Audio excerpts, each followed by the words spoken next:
Praise the Lord. உண்மையாம் உபவாசம் எது? உண்ணாமல் இருப்பதாது. உண்மையாம் உபவாசம் எது? எது எது? உள்ளத்தில் அன்பினையே பேணாமல் உடல் தன்னை ஒடுக்கினால் போதுமா?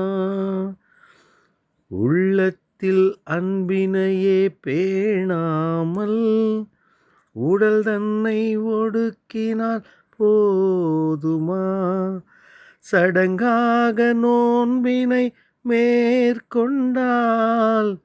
சடங்காக நோன்பினை மேற்கொண்டால் சிந்தையில் மாற்றமே ஆகுமா? சிந்தையில் மாற்றமே ஆகுமா? உண்மையாம் உபவாசம் எது? உண்ணாமல் இருப்பதாது. உண்மையாம் உபவாசம் எது? எது எது? ஆமென்.